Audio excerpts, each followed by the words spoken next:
मैं जानता हूँ कि मैं जो कर रहा हूँ वो गलत है, लेकिन मैं अपनी असफलताओं से निराश हूँ। मैं पढ़ने में अच्छा हो सकता हूँ, लेकिन अंतिम एग्जाम में मेरा प्रदर्शन बहुत बुरा था। मैं इसे और अधिक सहन नहीं कर सकता।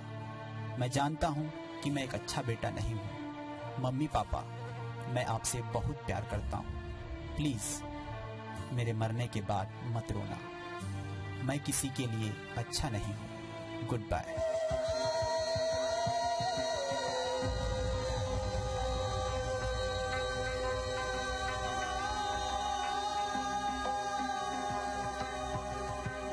ये वो चिट्ठी है जिसे मई 2016 को आयुष परिहार ने अपनी मौत से पहले लिखी थी। आयुष भोपाल में 10वीं का स्टूडेंट था। वो रिजल्ट से पहले इस कदर तनाव में था कि आत्महत्या ही कर ली। आयुष की मौत के बाद जब रिजल्ट निकला तो मेरिट लिस्ट में वो 9वें स्थान पर था।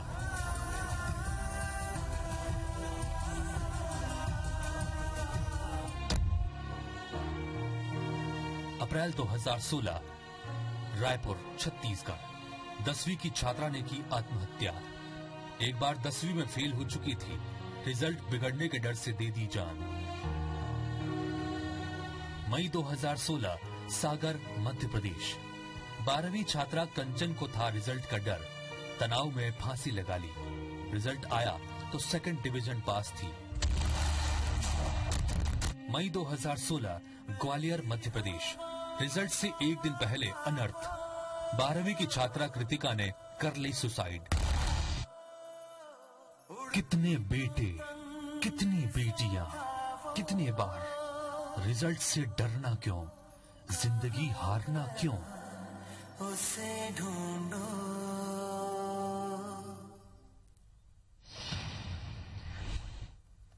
अफसोस के हर साल रिजल्ट का टाइम आते ही हम इस तरह के समाचार खुद आप तक पहुंचाते हैं, क्योंकि ये समाचार हमको भी भीतर से काफी झकझोरते हैं कि बच्चे इस तरह जिंदगी से हारते नजर आते हैं जबकि बाद में उनका रिजल्ट अच्छा है। नमस्कार, मैं पुनीत पाठक हूं, आप सबका बहुत स्वागत करता हूं इस खास कार्यक्रम में जिसमें आज हम बात करने वाले हैं टेंशन ना लें चैंपियन की। छत्तीसगढ़ माध्यमिक शिक्षा मंडल कल 10वीं के नतीजे घोषित करने वाला है और इस बार की परीक्षा में करीब 4.5 लाख छात्र शामिल हुए। यानी इतने सारे बच्चे इस समय जबरदस्त तनाव में होंगे। हमारे लिए सामान्य बात है, लेकिन उनके नजरिए से आप देखें तो बड़ी बात है। रिजल्ट के लिए एक्साइटमेंट होना या उसके लिए थोड़ी चिंता होना स्वाभाविक सी बात है, पर वो स्ट्रेस और फोबिया में कब बदल जाए ये पता नहीं चलता और ये खतरे का अलार्म है, क्योंकि तब कुछ बच्चे उल्टे सीधे कदम उठाते हैं, गलत तरफ जाते हैं, कुछ घर से भाग जाते हैं, कुछ जिंदगी से हार जाते हैं।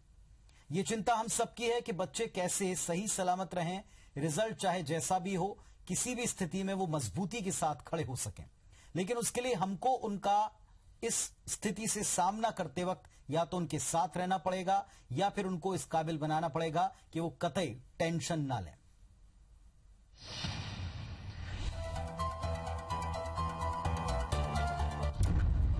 केमिस्ट्री में नंबर कम ना आए, मेरे फ्रेंड मुझसे आगे ना निकल जाएं। अगर टॉप नहीं कर पाया तो कहीं फेल तो नहीं हो जाऊंगा मैं। उधेड़ बुन में उलझा किशोर मन और रिजल्ट का जबरदस्त दबाव। पढ़ाई और परीक्षा का प्रेशर तो बच्चे किसी तरह झेल लेते हैं, पर जब रिजल्ट की बारी आती है तो तनाव को संभाल पाना मुश्किल हो जाता है। ये बेहद नाजुक वक्त होता है, खासकर 10वीं और 12वीं के रिजल्ट से पहले, क्योंकि स्कूल शिक्षा के ये वो पड़ाव हैं जहां से पूरे करियर की दिशा तय होती है। ऐसे में रिजल्ट के एक दिन पहले और उसके बाद के कुछ दिन बच्चों को पूरी तवज्जो देना जरूरी है। इस दौर में पेरेंट्स का मिला सपोर्ट और साथ उन्हें हौसला देता है, उन्हें खराब रिजल्ट के झटके से उबरने में मदद देता है। उम्मीदों का बढ़ता बोझ और हर हाल में सर्वश्रेष्ठ प्रदर्शन के दबाव को हैंडल करना अकेले बच्चों के बस की बात नहीं। उनको ये समझाना पेरेंट्स की ही जिम्मेदारी है कि एक बार रिजल्ट बिगड़ भी जाए तो सब कुछ खत्म नहीं हो जाता। इसके बाद भी मौके बने रहते हैं और करियर को संवारा भी जा सकता है। पर रिजल्ट सही न जाए और दोस्तों, शिक्षकों और पालकों से भी सहानुभूति की जगह उलाहना मिलने लगे, तब बात बिगड़ने लगती है।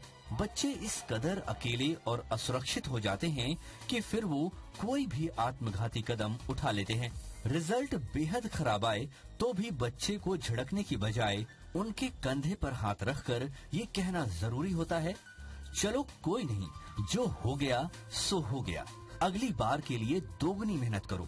बच्चे, तुम्हें घबराना बिल्कुल नहीं है, हम हैं तुम्हारे साथ, डोंट वरी, सब ठीक हो जाएगा, बस इतना ही तो करना है। और फिर बच्चे के मुरझाए चेहरे में रौनक आते देर नहीं लगती। Bureau report, IBC 24। तो बच्चे किसी भी परिवार की जान होते हैं, पूरे देश की शान होते हैं, देश का भविष्य होते हैं। समाज के लिए वो किस तरह ऊर्जा का संचार करते हैं कि उनके आते ही आसपास ऊर्जा भर जाती है। लेकिन यही ऊर्जा से भरे हुए बच्चे किसी परीक्षा और परीक्षा के नतीजे से इस कदर खौफ में आ जाते हैं कि कईयों का तो रिजल्ट बेहतर होता है, लेकिन वो और बेहतर की चाहत में उसके पहले ही कि उसको देख पाएं, समझ पाएं, उसके पहले जान दे देते हैं। हर साल इस तरह के केसेस आपको, हमको, सबको बड़ा अंदर से झकझोर देते हैं, सोचने पर मजबूर करते हैं कि आखिर कहां पेरेंट से, कहां टीचर से, कहां आपसे हमसे गलती हो गई। इसीलिए अब की बार कोशिश ये कर रहे हैं IBC 24 और ये पूरा पैनल जिसको आपके सामने रखने वाले हैं, ताकि हम ये लोगों तक बात पहुंचा सकें और आप भी समझ सकें कि हम बच्चों को आज ही इस मुश्किल घड़ी में उनके टेंशन को अभी समझें, बाद में कहीं आपको, हमको, किसी को भी पछताना ना पड़े। चलिए आपका परिचय हम उस पैनल से कराते हैं जो हमारे साथ में इस महत्वपूर्ण विषय पर बच्चों को ये बताने में कि आप टेंशन ना लें, चैंपियन हैं आप कतई टेंशन ना लें, ये बताने समझाने में मदद करने वाला है। उनका परिचय, उनका इंट्रोडक्शन हम आपसे करा दें। हमारे साथ में रायपुर स्टूडियो में वैशाली सेठ जी हैं, प्रिंसिपल हैं, बच्चों के बीच में लगातार रहती हैं और बच्चों के टेंशन को बाखूबी समझती हैं। अरुण सिंह साहब हैं जो कि पालक संघ के सदस्य हैं, उनका भी हम इस डिबेट में स्वागत करते हैं। साथ में कविता चौबे जी हैं, काउंसलर हैं, जो बच्चों को लगातार इस स्थिति से उबरने में मदद करती आई हैं। और साथ में मेरे दो सहयोगी और जुड़ेंगे, एक राकेश चतुर्वेदी भोपाल से जुड़ेंगे और राजेश राज बाद में रायपुर से जुड़ेंगे। सबसे पहले वैशाली जी, जो कि आप प्रिंसिपल हैं और लगातार बच्चों के बीच में रहती हैं, ये टेंशन कैसा होता है, कितना हावी दिखता है? क्योंकि माता पिता शायद फिर भी थोड़ा सा दूर हो जाते हैं, बच्चों का ज्यादातर समय स्कूलों में और टीचर्स के साथ में बीतता है। बच्चे तो हंसते खेलते ही अच्छे लगते हैं, साथ में उसमें पढ़ाई भी जुड़ जाती है, तो उसको भी हंसते खेलते ही पार करना चाहिए। उसको एक जिंदगी का अहम हिस्सा नहीं मानना चाहिए कि सब कुछ पढ़ाई ही है। It is one part of life, not everything. It is just a part of life. और उसको भी हम, जैसे स्पीड ब्रेकर्स आते हैं रास्ते पे चलते हुए, तो हम थोड़ा सा एक्सेलेरेटर दबाते हैं और स्पीड ब्रेकर को ओवरकम कर लेते हैं। उसी तरीके से अगर हमारे जिंदगी में पढ़ाई जो एक हिस्सा है, उसमें कहीं अगर स्पीड ब्रेकर आता है तो खत्म नहीं हो गई है जिंदगी, फिर से हम एक्सेलेरेटर दबाएंगे और उस स्पीड ब्रेकर को पार कर जाएंगे। इतनी हिम्मत हम में हमारे पालकगण को डालना चाहिए और शिक्षकों को भी डालना चाहिए कि इतनी हिम्मत हम में है कि हम आगे हर आने वाला हर्डल पार कर सकते हैं। चलिए, मैं इससे पहले कि आप सबसे एक साथ डिबेट शुरू करूं या चर्चा शुरू करूं, समझने समझाने की कोशिश करें। जैसा मैंने बताया कि मेरे सहयोगी बच्चों के बीच में, सीधा राकेश के पास चलते हैं। राकेश, बच्चे इस समय क्या सोच रहे हैं, थोड़ा बताएं।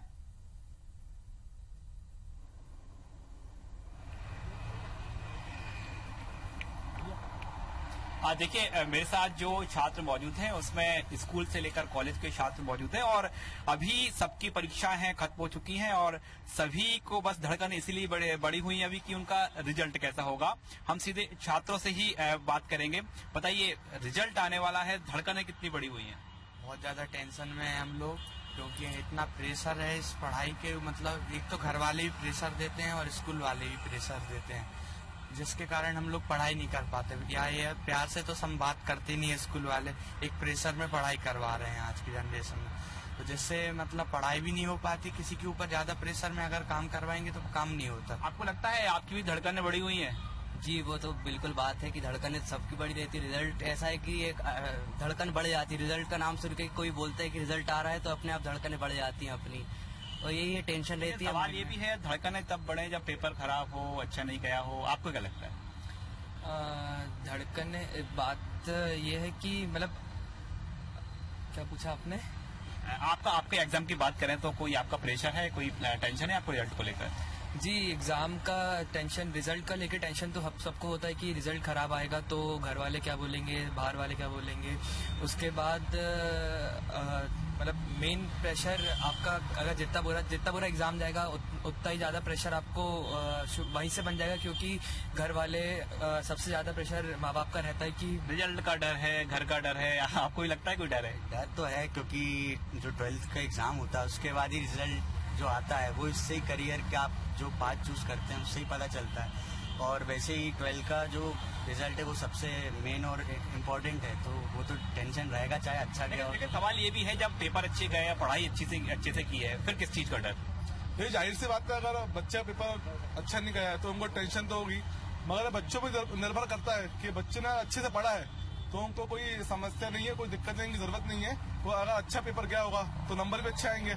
और जाहिर सी बात है कि अनेक बच्चों को रिजल्ट की टेंशन होगी, क्योंकि 12th एक टर्निंग पॉइंट होता है जिससे हमें आगे फ्यूचर में बहुत मदद मिलती है। कॉलेज में आगे बढ़ने के लिए बहुत सहायता रहता है, परसेंट के लिए डोनेशन देना पड़ता, तो अब टेंशन तो सबको रहता है। टेंशन है, आपको भी लगता है कि टेंशन है रिजल्ट को लेकर?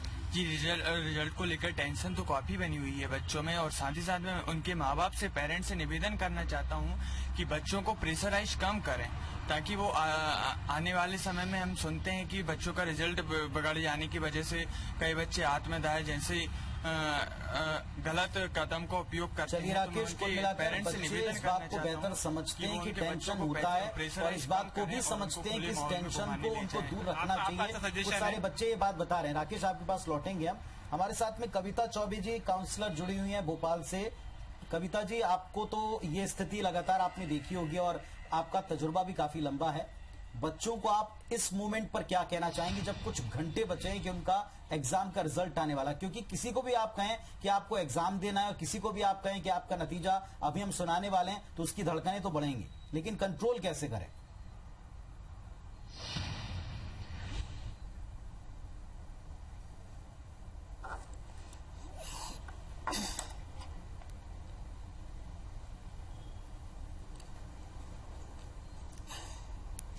कविता जी, आपको मेरी आवाज मिल रही है? एक बार और आएंगे ना, 5 मिनट बाद। कविता जी, आप तक मेरी आवाज पहुंच रही है? चलिए, लगता है मेरी आवाज शायद उन तक नहीं पहुंच रही। अरुण जी, जैसा हम अभी बच्चों को देख सुन पा रहे थे, बच्चे समझते हैं कि उनको ये प्रेशर हैंडल करना पड़ेगा। आज के बच्चे बड़े स्मार्ट हैं, लेकिन इसी स्मार्टनेस में आज का कंपटीशन का प्रेशर और कहीं ना कहीं पेरेंट्स का प्रेशर भी, क्योंकि आप पेरेंट्स का भी पक्ष रखने वाले हैं। क्या लगता है पेरेंट्स की भूमिका इसमें कैसी है और कितनी होनी चाहिए? देखिए, सर्वप्रथम तो मैं आईबीसी को धन्यवाद दूंगा कि ऐसा संवेदनशील विषय उन्होंने चुना, जिसको कि आज बहुत ही आवश्यकता है समाज में इसका संदेश देने की।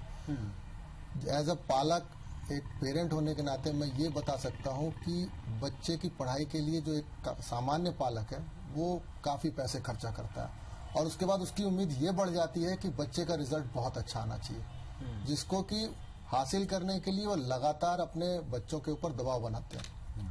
और आज ट्यूशन का दौर है, कोचिंग्स का दौर है, इतना ज्यादा हावी हो चुका है कि फीस की, जो स्कूलों की फीस है वो इतनी बेतहाशा बढ़ गई है कि आज पैसा पटाते पटाते पालक एक तरह से मानसिक रूप से बहुत त्रस्त हो चुका होता है, और बच्चे का ही एक माध्यम होता है जहां से उसको उस पैसे के खर्चे करने का रिजल्ट मिलना होता है। तो बच्चे के ऊपर इतना प्रेशर रहता है, इतना दबाव रहता है कि वो बच्चा किसी भी हालत में नकारात्मक रिजल्ट लाने को तैयार नहीं रहता, और उसका परिणाम ये होता है कि जब रिजल्ट जैसे जैसे नजदीक आते हैं, इवन एग्जाम के समय जब बच्चा परीक्षा हॉल में जाता है, तब भी उसके हाथ पैर कांप रहे होते हैं, क्योंकि वो इतने प्रेशर में रहता है कि क्वेश्चन पेपर कैसा होगा, इसको रीड करने के बाद वो कंफ्यूज भी होता है, कैसा पेपर देना है, उसके बाद वो देने के बाद भी कंफर्म नहीं रहता कि मैंने सही दिया कि गलत दिया। तो ये कुल मिला के आज की जो वैश्विक व्यवस्था है और फीस का जो इतना मायाजाल फैला हुआ है कोचिंग्स के माध्यम से, उसके अलावा स्कूलों की जो आज निजीकरण इतनी जो हुई है और इतनी बड़े बड़े स्कूल खुले हैं जहाँ पे आज एसी, घुड़सवारी, स्विमिंग जैसी व्यवस्था देखकर लाखों रुपए साल के, मैं बता सकता हूँ डीपीएस जैसी संस्थाएं 2-2 लाख रुपए सालाना। जैसे अभी हम बच्चों के टेंशन की बात कर रहे हैं, जो आप जिस तरफ बात को ले जा रहे हैं, मेरा फोकस ये है कि आज के दिन जब आपका रिजल्ट आने में कुछ घंटे बचे हैं, क्या पेरेंट्स का प्रेशर बच्चों को और ज्यादा तनाव में डालता है? क्या मूल बात ये है कि ये पेरेंट्स का, क्योंकि आप जिस खर्चे को बता रहे हैं वो पेरेंट्स का तनाव, क्या ये तनाव भी बच्चों तक जा रहा है? ये पूरी तरीके से बच्चों पे डाइवर्ट होता है, क्योंकि वो जानता है कि मेरे पिता मेरे माता ने किस तरह से फीस व्यवस्था करके पढ़ने के लिए व्यवस्था की है, और उसका दबाव इतना रहता है कि वो पढ़ाई के ऊपर जो फोकस करना चाहिए रिजल्ट के लिए, वो सिर्फ अपने पालकों की इच्छा पूर्ति के लिए वो पूरी तरह तनावग्रस्त रहता है। तो ये एक बहुत बड़ा इशू है कि ये खर्चे के दौर में उस फीस को मेंटेन करके और पढ़ाई का रिजल्ट देना बहुत मुश्किल है। वैशाली जी, क्या वाकई में ये जो एक्सपेक्टेशन है, क्योंकि पहले हम ये देखते थे कि अगर आप 80+% लेके आ रहे हैं तो वो इनफ माने जाते थे, ये माना जाता था कि चलिए ठीक है आप औसत से बहुत अच्छा परफॉर्म कर रहे हैं, इस पे टीचर भी कुछ नहीं ज्यादा कहते थे और शायद माता पिता तो उससे भी ज्यादा संतुष्ट या उससे ज्यादा बहुत ज्यादा एक्सपेक्टेशन रखते नहीं थे। लेकिन आज 90+ के बावजूद हम कई बच्चों को देखते हैं कि उनका रिजल्ट अच्छा आया, लेकिन रिजल्ट आने के पहले वो इस तनाव में ही अपनी जीवन को समाप्त कर लेते हैं कि उनका रिजल्ट पता नहीं एक्सपेक्टेशन के अबव आ पाएगा, वहां तक टच कर पाएगा कि नहीं। ये एक्सपेक्टेशन कहाँ से आ रही है उनमें? ये सबसे ज्यादा एक्सपेक्टेशन तो पेरेंट्स से आ रही है, क्योंकि पेरेंट्स के पास समय नहीं है अपने बच्चों के साथ बैठकर वैल्यूएबल टाइम स्पेंड करने का। अगर बच्चों के साथ वैल्यूएबल टाइम स्पेंड किया जाए, उनकी भावनाओं को समझा जाए, उनकी बातों को सुना जाए, तो मुझे लगता है कि ये टेंशन बहुत बहुत कम हो जाएगा।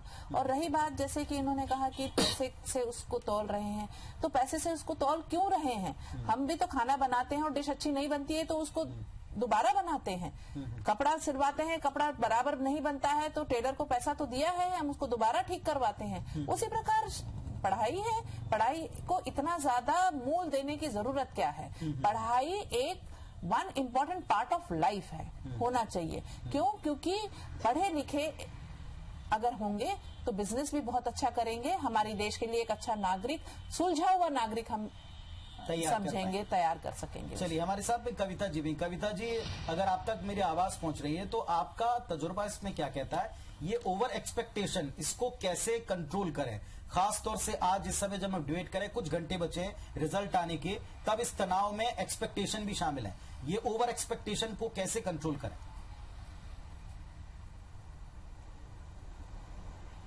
राकेश जी, देखिए, ऐसा है कि आजकल मदर फादर की तो एक्सपेक्टेशंस रहती ही रहती हैं, बच्चों की भी कुछ अपने आप से खुद से एक्सपेक्टेशंस ज्यादा देखने को मिल रही हैं। जैसा कि मैं यहाँ पर as a counsellor MP board में देखती हूँ, या कॉल मेरे पास आते हैं, कुछ बच्चे आते हैं, विजिटर्स आते हैं, है ना, लोकल भी आते हैं, बाहर से भी बच्चे आते हैं। तो जैसा मैंने देखा कि बच्चों का खुद से उनमें कितनी एफिशिएंसी है, या उनकी क्या क्या रिक्वायरमेंट्स हैं, या उनकी क्या कैपेबिलिटी है, वो उसको कितना फुलफिल कर पा रहे हैं अपने लाइफ में, अपनी स्टूडेंट लाइफ में, ये उसको नहीं देखते। वो क्या देखते हैं? आधुनिकता की दौड़ में सिर्फ कि हम आसपास के बच्चों से अपनी बराबरी करें और आगे पहुंच। हर बच्चा जब ये देखिए, हर बच्चा जब ये सोचेगा कि हम आगे रहें तो कैसे काम चलेगा? एक ही जगह, एक ही लाइन में लगे रहना, तो हर बच्चा आगे नहीं रह सकता ना। आपको लाइन को डिवाइड करना पड़ेगा। कविता जी, वो खर्च भी अब एक पॉइंट बन गया, जैसा जिक्र कर रहे हैं यहाँ अरुण जी, जैसा बता रहे थे कि एक बच्चों के पेरेंट्स इस प्रेशर में रहते हैं कि उनको एक बड़ा खर्च करके बच्चों को आज एजुकेशन दिलानी पड़ रही है। क्या इस बात का भी प्रेशर है कि हमारे ऊपर इतना इन्वेस्ट हो रहा है, इसीलिए हमको और अच्छा करके दिखाना है, या जितना कहा गया उससे बेटर करना है? क्या ये एक वजह है? हाँ, वन ऑफ द रीजन है क्या? जी जी, हाँ बिल्कुल, ये एक राकेश जी बहुत बड़ी वजह है। और बच्चों के सामने एक्सपोजर इतना ज्यादा है, मीडिया, मतलब इलेक्ट्रॉनिक मीडिया, प्रिंट मीडिया हुआ, बच्चों में जो सोशल मीडिया है इतना हावी हो रहा है उनके दिमाग पर कि उनको लगता है कि सिर्फ और सिर्फ हमें 10th या 12th के अगर नंबर अच्छे मिलते जाएं तो हम आगे बढ़ेंगे, और नहीं तो आगे बढ़ नहीं पाएंगे। जबकि ऐसा नहीं है। आप एक ब्रॉड स्पेक्ट्रम से अगर लेके चलें अपने आप को, तो आप देखेंगे कि आपके पास कितनी प्रचुर मात्रा में अपार संभावनाएं आपका इंतजार कर रही हैं। बच्चों को अगर स्कूल में यही बात अगर हमारे टीचर्स बताएं, और टीचर्स बताते भी हैं, लेकिन क्या होता है कि स्पेशली इसके लिए अगर हर स्कूल में काउंसलर्स को रखा जाए और उनको ये समझाया जाए कि भाई काउंसलर्स की वैसे जो रिस्पॉन्सिबिलिटी है वो बहुत अच्छे से जानते ही हैं, तो एक काउंसलर का होना मेरे समझ से बहुत आवश्यक होता जा रहा है, क्योंकि टीचर्स हैं वो सब्जेक्टिव सिर्फ पॉइंट ऑफ व्यू से वो बात करते हैं, वो ब्रॉड स्पेक्ट्रम या ऑल ओवर डेवलपमेंट। आपका ये पॉइंट है कि आप बच्चों को ये बता सकते हैं कि आपके शिक्षा का वृहद स्तर के ऊपर एक ब्रॉड स्पेक्ट्रम में क्या महत्व है, और ये शायद समझाने का वक्त इससे बेहतर कुछ नहीं होगा जब उनका रिजल्ट आने वाला है। आप सबसे हम चर्चा करते रहेंगे और हमारे सहयोगी के साथ में कुछ बच्चे भी जुड़े हुए, उनके पास भी जाएंगे। छोटा सा ब्रेक लेने का प्रेशर इस समय मेरे ऊपर भी, छोटे से ब्रेक के बाद जल्दी हाजिर होते हैं। तो टेंशन ना लें चैंपियंस, हम उन सारे बच्चों से अपील करते हैं IBC 24 की तरफ से जिनका रिजल्ट कुछ घंटे के बाद आने वाला है। ये रिजल्ट जब आएगा उसका जो भी नतीजा होगा आपके लिए बहुत बेहतर हो, ये हम उम्मीद करते हैं, आपको शुभकामनाएं देते हैं। लेकिन साथ ही साथ ये भी कहते हैं कि इस नतीजे से आपकी पूरी प्रतिभा का आकलन नहीं होगा, आप बहुत कुछ ऐसा कर सकते हैं जिसके लिए आपको शायद उन अंकों पर डिपेंड वैसे नहीं करना जो कल आपको मिलने वाले हैं या कुछ घंटे बाद आपके हाथ में आने वाले हैं। चलिए चिंता ना करें, हमारे साथ पूरा पैनल बना हुआ है। इस समय में राजेश राज जो हमारे सहयोगी रायपुर से जुड़ रहे हैं, उनके साथ में भी कुछ स्टूडेंट्स हैं। राजेश, जानने की जरा कोशिश कीजिएगा, रिजल्ट के कुछ घंटे पहले का तनाव होता क्या है, बच्चे क्या महसूस कर रहे हैं?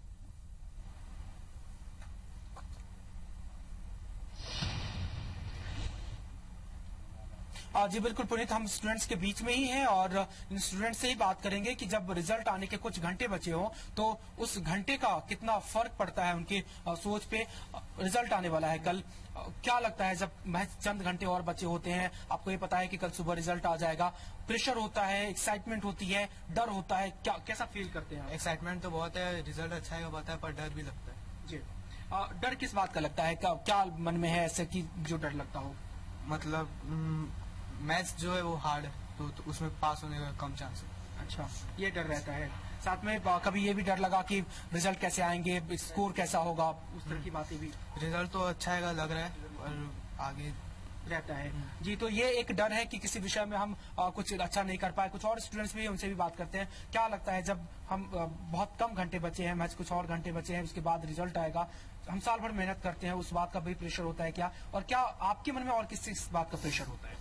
थोड़ी डर तो लगता है, एक्साइटमेंट भी होता है, और ये रहता है कि पेरेंट्स का भी प्रेशर रहता है। पेरेंट्स ने इतना हमारे पीछे मेहनत किया है, हमने भी बहुत मेहनत किया है, कुछ सब्जेक्ट का डर लगता है कि उसमें मार्क्स कैसे आएंगे, तो इसीलिए थोड़ी डर भी है और एक्साइटमेंट भी है। जी बिल्कुल। तो डायरेक्शन क्या लगता है, क्या आप लोग के मन में शुरू से ही बैठा होता है कि अगर हम बेहतरीन मार्क्स ना ला पाए, अगर हम टॉप 9, 10 ये में ना पाए तो हमारे करियर का कुछ नहीं होगा? क्या इस तरह की चीजें आपके परिवार में देखने को मिलती है, या फिर प्रेशर कहाँ से जनरेट होता है?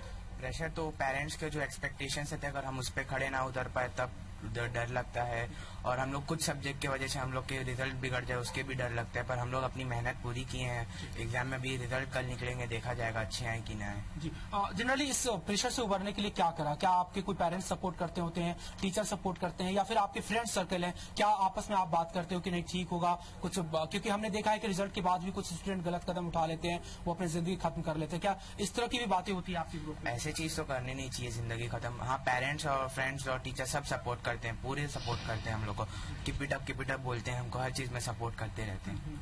अभी पूछना चाहेंगे, जब रिजल्ट होता है क्या ये डर सिर्फ ये है कि हमारे मार्क्स अच्छे नहीं आएंगे? ये डर तो नहीं है कि अगर मार्क्स अच्छे नहीं आए पापा बात करना बंद कर देंगे, या पेरेंट्स बोलेंगे कि मैंने इतना खर्च कर दिया तुम तो कुछ नहीं कर पाए? उसमें थोड़ी एक्सपेक्टेशंस रहती है कि अगर पेरेंट्स के जो टारगेट पे अगर हम खड़े नहीं उतर पाए तो होता है कभी वैसा। ऐसा होता है जी, कैसे करते हैं उसको, कम कैसे करें? आपको कोई समझाता है, आपको कोई सपोर्ट करता है, या फ्रेंड सर्कल में आपको हेल्प मिलती है इससे? जी, पापा मम्मी मोटिवेट करते हैं, और सर भी बोलते हैं। जी, क्या कहते हैं कि सिर्फ मार्क्स कोई बड़ी बात नहीं है, या कुछ और? कैसे समझाते हैं? मार्क्स ज्यादा बड़ी बात नहीं है, बस सब्जेक्ट समझना चाहिए, वो ज्यादा इम्पोर्टेंट है।